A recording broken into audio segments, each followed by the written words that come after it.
Today on the list, try a new twist on the cinnamon roll. Learn the best places to spend the winter holidays and what to check before you book a short-term rental. You want to see left and right and down the street and exactly what's across the street. Plus, discover the hottest destinations for a weekend party. You can go out and have a lot of fun one night and then the next day maybe go to a spa. But up first, why the animals at this petting zoo are so unique. It's your life, it's your list, and it starts right now. Hey everyone, I'm Christina Guerrero. And I'm Jimmy Rhodes. And in this busy and sometimes difficult world, our animal friends can get left behind. But one man took matters into his own hands after rescuing a tiny donkey. So cute. And get this, as he nursed it back to health, other animals came along, and now it's become a safe haven for them as well. It is called Carl's Damaged Pet Warehouse. And the animals, believe me, are not the only ones benefiting from this community gem. We're looking at the magic of petting zoo therapy, and that's our featured story at the top of the list. What could be just a random collection of critters is now home to everything from donkeys to ducks. Carl's Damaged Pet Warehouse is what I call it. And they're all gentle. Carl Anderson, owner and caregiver of Carl's Damaged Pet Warehouse, is on a mission to connect the community with loving animals, many that began injured or without homes that now live at his makeshift animal rehab center. This is Patrick. He's the one that started all this stuff. The OG. He's the one. He was born on St. Patrick's Day about 10 years ago, and his mama wouldn't have anything to do with him, and he almost died. I had about 9 animals at that time. I'm up to 34, I think, now. The goats are pretty famous in these parts. I got Cinnamon, I got Vincent Van Gogh, I got Snowball. The menagerie also includes 2 cows, a turkey, a pair of ducks, a giant tortoise or 2, a couple of basset hounds, and a trio of labs. People just come up to me after that and, can you take my goats? Can you take my pigs? I can't keep them anymore. Some people didn't ask, they just threw them over the fence. I come out here in the morning and I got me a new goat. Well, there's a new one, yeah. Each animal gets veterinary help from checkups to hoof jobs. They come out and work on the cows and the donkeys, and I got one that's an exotic vet. He was just out here looking at my turkeys and one of my pigs last week. Carl soon realized he had a mini zoo, and he's thrilled to welcome the community. It's so fun to watch the kids come up here, because when they first come up, they're scared to death, especially the cows.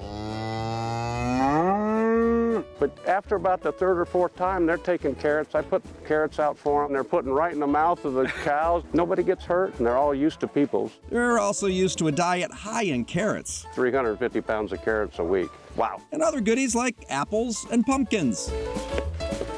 Oh, look at that. A great way to meet your neighbors, huh? It is. I think if I could get the voting age down to 7, I could run for mayor. At the tail end of our story is the therapeutic benefits for us humans. Oh my gosh, oh my gosh. One regular visitor uses her visits as a type of therapy. She comes here when she's mad, and she says, I'll stay here for 15 or 20 minutes and I'll go home happy. Another mom said her little one asks to go every day. I was getting breakfast out for my boys. He got the carrots out and he said, animals, animals. He's just 2, so he doesn't say a lot, but he knows animals and he knows Carl's. And Carl says that the animals and kids have rescued him after the passing of his wife, Rita. When she passed, I fell into a hole, and this has really helped me. So when people talk about the therapeutic value of animals, I know it works. Pets and people helping each other. At the top of the list. Well, gone are the days of a bachelorette party being just a night out with the girls. Now it's more likely to be a weekend-long social media extravaganza. Now, if you have one coming up or you're throwing one for a friend, we have the essentials to make it an event to remember. Today's bachelorette parties are looking nothing like you've ever seen. Bachelorette parties were, what, 1 night? And now they're 3 nights. And so it's just become like this huge boom, a part of like a girl's wedding weekend. To learn the must-haves for the perfect party, we visited the Femme House, a Scottsdale Airbnb known for hosting bachelorette parties. Let's get this party started! With Megan Alfonso and Sheridan Taylor with Girl About Town. The first thing you need to have, a theme. It just makes everyone know what they're walking into and what to wear and kind of what to expect the whole weekend. And most popular bachelorette themes? We're seeing a big trend with Batch to the Country Club. The girls are bringing visors and they want like the tennis skirts or like the little logo that says like the girl's name next to like the tennis rackets. And then the next theme that's really popular is Bikini Bride. We have like these fun pool floats that we'll bring and ball pits, and it's just consistent throughout the whole time. She says other themes to consider are boho batch, disco fever, and even space cowboy. If it's last rodeo theme, then they want to go to a cowboy bar and they want to wear their like cowgirl outfits, and the whole time is just like cowgirl attire. Next, it's time to pick your destination. Number one is Nashville, that's for sure. Broadway, that's where the girls love to head. Second is Scottsdale, so they love to come to the desert, get a little bit of the pool vibe as well as the shopping and the Old Town scene. Miami's really popular. San Diego, Austin, and New Orleans. You can go out and have a lot of fun one night, and then the next day maybe go to a spa and like chill. And if the bride wants to stay in one day? We get a lot of girls that want like a yoga class to come into their home, and then we also get private chef requests all the time. That's a huge thing because they're renting these beautiful Airbnbs, so why not stay in one night or even in the morning come over for brunch and mimosas. The most popular time to book a bachelorette trip is typically end of January through June and September to November. So finally, it's time to get the must-haves for any great bachelorette party. One thing that our brides have really started doing is sending some personal decor. They'll fill like a goodie bag with a sweatshirt, maybe a couple scrunchies. You can see here we have like a little hangover kit. These are super popular. They have like liquid IV in them, eye patches, anything to feel good after days of drinking. Usually you're out for like 3 days straight. And if you want to have food and drinks already at your destination, consider hiring a company to help you out. Another thing I would recommend is possibly getting a bartender or some sort of cabana boy to come hang out with you by the pool, pour champagne in your mouth, kind of bring the atmosphere to you. She also recommends getting an itinerary planner to help you navigate your weekend. We are saying I do to bachelorette parties. We've all heard stories about people who rented a place from Airbnb or Vrbo and it was, well, let's say not exactly what they expected. Well, that kind of situation can be remedied with a little research. Jackie Denker has the questions to ask to make sure your destination doesn't disappoint. You may want to think twice before blindly booking your next short-term rental because There's so many things that matter. Take it from Faith Yasconi, owner and operator of 11 short-term rental properties and co-owner of Yasconi Enterprises, who's taking us through some important steps to take before booking. So you can have the best stay possible. Starting with, make sure to read the entire description thoroughly. Whether they have a big dog or a shared bathroom, even though it says the entire place, you have to read these things. And read up on the amenities they provide. Like a washer and dryer, a kitchen. If TV's important to you, you want to find out if they actually have the channels. Do they have a fast enough Wi-Fi? And if they don't have certain things you'd like, ask yourself, do I want the location over the amenities? Do I want the amenities over the location? Next, do research on the property's surrounding areas. You might have the most beautiful interior and live in an area I can't walk outside. So ask for exterior shots of the location. If they're not willing to do it, you know you have a problem. You want to see left and right and down the street and exactly what's across the street. She says to make sure you are comfortable with the neighborhood and ask about parking. You want to know if they have free parking, if they have permit parking, and how far are you going to have to park to get to the place. Moving along with, make sure you communicate your needs to the host. Don't be embarrassed. Ask questions to make sure your needs can be met. I like to sleep in 68 degrees. That's my temperature. And if it gets above that, I'm not comfortable. So if you have things like that, you need to make sure your host is aware. And she says pay attention to the communication style of the host. If they're not communicating clearly and within a 6 to 10 hour period, I would not book with them because you're not going to get your needs met. Tell the host, I need to be able to communicate with you faster or I cannot book your location. And once you make the reservation, be confident in your decision. If you have to cancel your reservation for a catastrophic reason, that's great. But just because you found a better deal, most likely you're not going to get out of it. And remember, you're dealing with someone's home, so be kind. Always be personable. You're dealing with people and you act like a person, you get treated like a person. You treat them like a corporation, they will act in kind. We're doing our research before booking our next short-term rental.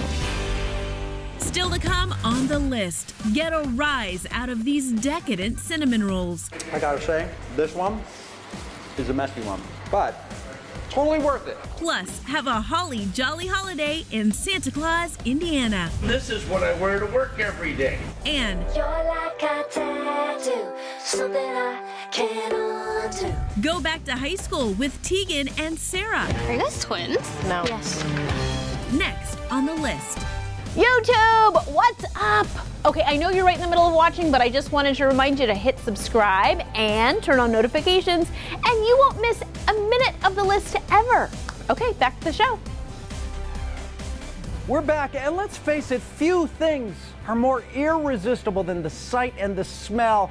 Ooh, that smell of a fresh baked cinnamon roll. Yeah, get this. There are ways to make it vegan and gluten-free, and no one's gonna know the difference. In fact, we're baking up some plump, pillowy, delicious cinnamon buns with a healthful twist. Hot, rich, and covered in frosting. There's never a bad time to rip into a cinnamon roll, but not all are created equal. Well, when I think of baking, I think of butter, and I think of cream, or I think of milk. We just use all plant-based products. We have substitutes for everything. Renee Spadoia, a baker for Cinnaholic in Tempe, Arizona, shares 3 delightfully decadent plant-based cinnamon rolls. Let's start with the Cookie Monster. Are all of these going to be on kind of the same base? Yeah, so our dough for these are the same. We always bake them fresh. We can't let them sit. They have to be fresh. Did you pick the better of the two? I actually did. There you go. I'm ready. Cinnaholic keeps their specific dough recipe secret, but you can find plenty of plant-based cinnamon roll recipes online. So it's the toppings that make the Cookie Monster a Cookie Monster, right? Exactly. Spread a thick layer of plant-based cream cheese frosting over the top, then scoop on a big dollop of chocolate chip cookie dough. Put it in your hand, and you're gonna just set it right on top, kind of push it in so it's nice and snug. Sprinkle chocolate chips and then top it off with a drizzle of chocolate sauce. It's delicious. It's decadent. It is. Oh, but that's a sugar bomb for sure.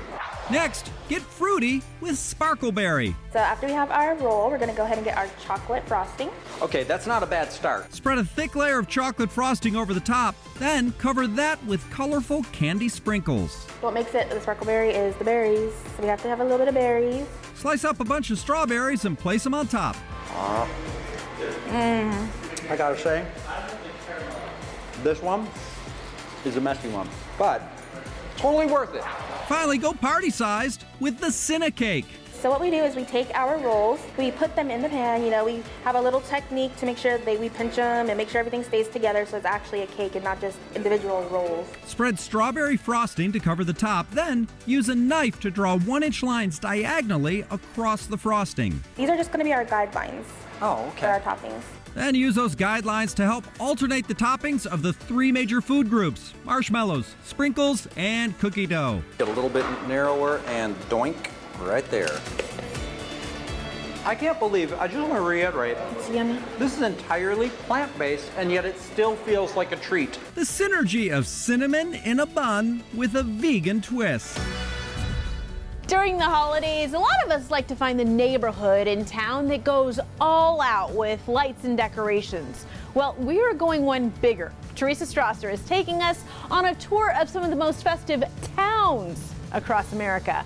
Teresa, thank you. From photos with Santa to making gingerbread houses, these towns offer lots of activities we think are perfect for this holiday season. Coming in at number 1, Leavenworth, Washington. Of all the places Mom used to take us to, I think this is my favorite. It's been too long. I'm glad we're doing this. From December to February, this location transforms into a beautiful Christmas town with over 500,000 lights decorating buildings and trees. It offers holiday characters, kids' activities, fireworks, live entertainment, and much more. Amazing. For more info, you can visit leavenworth.org. Our next stop is Duluth, Minnesota. Find your crowd or leave the crowd behind. Greet the morning sun or stay out with the stars. This town gets thousands of visitors during the holiday season to witness a stunning lights display, Bentleyville. This event is a free walkthrough show that is decorated with more than 5 million lights all around. Didn't realize the Grinch was here tonight. He's looking like he's going to cause some trouble. This location also offers a scenic train journey, a Christmas village, and snowy scenery. So a lot of fresh snow to hit the trails, hit the slopes, put on your snow pants and play in the snow. For more info, you can check out visitduluth.com. Our last stop is Santa Claus, Indiana. From the twists and turns at Holiday World to the festive sights around town, it's a sweet overnight getaway. This town offers holiday shopping, parades, many activities for the entire family to enjoy, like exploring Santa's Candy Castle, the joy in writing a letter to Santa, and of course, the spectacular Santa Claus Land of Lights. And during your trip, don't forget to look for Santa. Nice costume. Where'd you get the suit? Oh, this isn't a costume. This is what I wear to work every day. For more info, visit SantaClausInd.org. And those were 3 festive towns across America. Lots more to come on the list. Stay right here.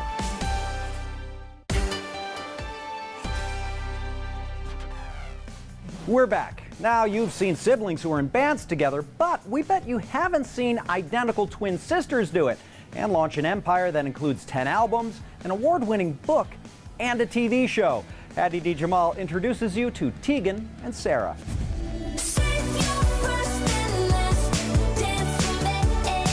Canadian identical twin sisters Tegan and Sarah Quinn have released 10 albums since 1999 and were Grammy nominated for their DVD and live album, Get Along. Do you want to sing?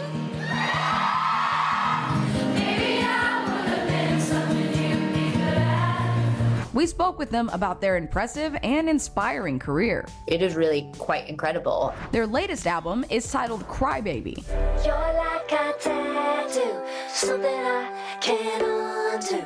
I think that people should listen to I Can't Grow Up. Got me feeling insane. You spin me round again, twist my head until you hip hop.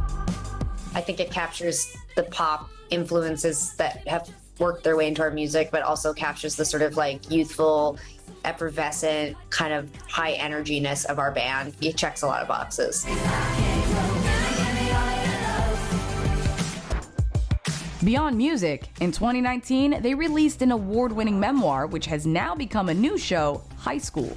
Tegan and Sarah doesn't even rhyme. Your parents blew it.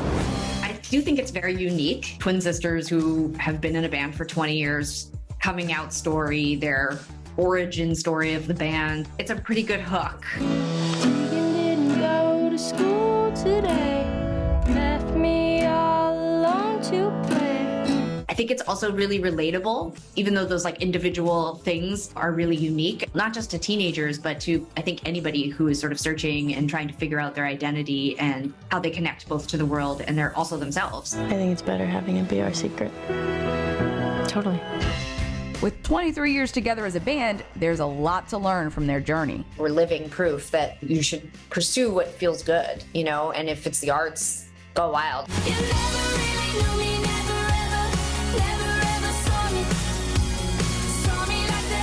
We meet people of every single age who come up and say, I just figured out who I was yesterday. It just takes time sometimes, you know, and I think taking that pressure off of yourself to get it all figured out tomorrow, you should just always go in the direction of what feels right and feels good, and sometimes the direction changes. I love you. I don't need a ring to prove that you're worthy. You're under my skin. You can watch High School now on Amazon Freevee.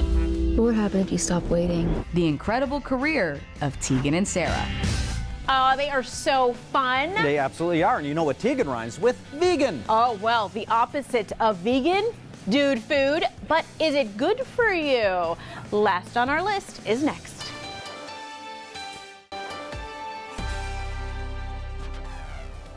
Welcome back, friends. It's time for what's last on our list. All right, Jimmy, you are a dude. Yes. Have you ever heard of dude food? Oh, of course, yeah. Think like Guy Fieri. It's food that's really heavy, meaty dishes. They're all supposed to appeal to men or be macho. Yeah, well, this one is new to me because probably not in their dude demographic. Nope. But in researching, it's been around for a while. And according to fatherly.com, dude food has gone too far. And it's hurting families. Yikes. Well, let's start with the obvious. Dude food ain't good for you food. Not in the least. It's the way it's been marketed. We're talking food that's heavy in meats and saturated fats, calories, low in fiber. Think big burgers, barbecued meats, food you're probably going to have at your Super Bowl party. It kind of sounds good and also gives me a bellyache at the same time. But guys, this food is going to lead to weight gain, constipation. It's going to make you lazy and tired. But here's the other issue. According to one doctor, she worries about the message that's being sent. To kids especially, manly meals for boys versus what's appropriate for girls to eat, which is why, KG, I'm proposing a new food trend called Jimmy's Dude Food. Oh, Jimmy's Dude Food. Lots of bird seed, vegan adjacent, and not the least bit stereotypically masculine. Also, doesn't sound like the least bit appetizing. So how do you plan to market this? Eating this way means you don't have to work out, and it frees up all kinds of calories for beer intake. Oh yeah, and this is why you're a TV host and not a nutritionist, right? And that's what's last on our list. YouTube, thanks for watching this whole entire episode. Now, a little bit of work to do. Don't forget to like this video, leave a comment down below, hit the subscribe button too, and that way you'll never miss a list. And in case you've missed a few, well, maybe these episodes will be new to you. Enjoy.